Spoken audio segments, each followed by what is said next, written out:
रत्नागिरी में अजित पवार की राष्ट्रवादी कांग्रेस को बड़ा झटका लगा है। जिला परिषद और पंचायत समिति चुनाव से पहले तालुका अध्यक्ष और शहराध्यक्ष ने अपने पदों से इस्तीफा दे दिया।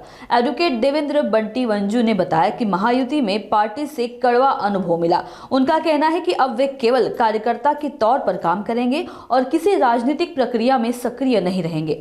तालुका अध्यक्ष और शहराध्यक्ष के इस्तीफे से रत्नागिरी में राजनीतिक हलचलें तेज हो गई है।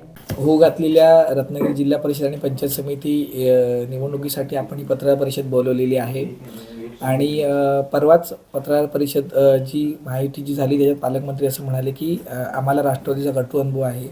तर तसं मुळीच नाही आहे। ज्या दिवशी माहितीची 14 तारखेला जेव्हा घोषणा झाली तेव्हा मी पालकमंत्री महोदयांबरोबर होतो।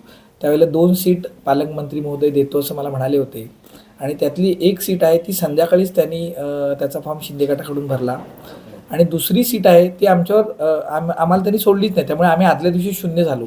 तरी मी काही प्रमुख पदाधिकाऱ्यांशी बोललो आणि त्यांना सांगितलं की पालकमंत्र्यांना माझा निरोप पोचवा की आम्ही 2 सीट घेऊन महायुतीमध्ये लढायला तयार आहोत। जर का तुम्ही आम्हाला देणारी एक सीट भरली तर मग आम्हाला काय देणार। मग आम्हाला असं कळलं की आम्ही आदल्या दिवशी शून्य झालो, म्हणजे आम्हाला सीटच मिळणार नाही आहे। मग आम्ही ठरवलं की पक्ष म्हणून आपण लढलं पाहिजे, निवडणुकीला सामोरं गेलं पाहिजे आणि मग आम्ही दुसऱ्या दिवशी फॉर्म भरला। दुसऱ्या दिवशी पत्रकारांनी पालकमंत्री महोदयांना प्रश्न विचारला की जर का महायुती काल तुम्ही डिक्लेअर केलं तर आज तुमच्या डिस्प्लेवर सकाळी 11 वाजता 2 चिन्ह कशी तिसरं चिन्ह का नाही आहे। मुळातच आम्ही 12:30 वाजता डिक्लेअर केलं की आम्ही महायुतीमध्ये लढणार नाही आहे।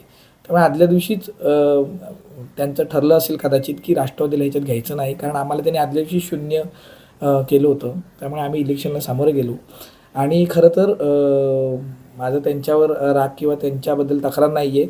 त्यांच्या शहरातील काही प्रमुख पदाधिकाऱ्यांनी त्यांचा गैरसमज करून दिला गेला असेल, त्यामुळे आम्हाला सीट मिळाली नसेल। परंतु त्यांनीही 6 नंबरमध्ये किंवा 13 नंबरमध्ये बाहेरून आणूनच उमेदवार उभे केले आणि तेही निवडून आले। तिथं ते ॲडजस्ट करू शकले असते, तर ती त्यांनी केली नाही।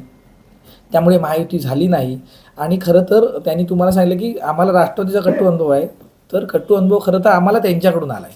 कारण ह्या कुठच्याही प्रोसेसमध्ये ते आमच्या जिल्हाध्यक्षाची बाबाजीराव जाधव साहेबांशी बोलले नाहीत, आमचे संगमेश्वर चिपळूणचे आमदार शेखरजी निकम त्यांच्यावर बोलले नाहीत, तटकरे साहेबांशी बोलले नाहीत। तसंच ह्या इलेक्शनला कोणाशी चर्चा नाही आणि जर का ते म्हणत होते की शेखरदादा निकम त्यांच्यावर बोलले तर त्याही वेळेला रत्नागिरीची चर्चा त्यांना करता आली असती। त्यामुळे ह्या सगळ्या इलेक्शन प्रोसेस उभं घेऊन मी ॲडव्होकेट बंटी वंजू तालुका अध्यक्ष आहे राष्ट्रवादीचा आणि ॲडव्होकेट राकेश आंबरे शहराध्यक्ष आहेत।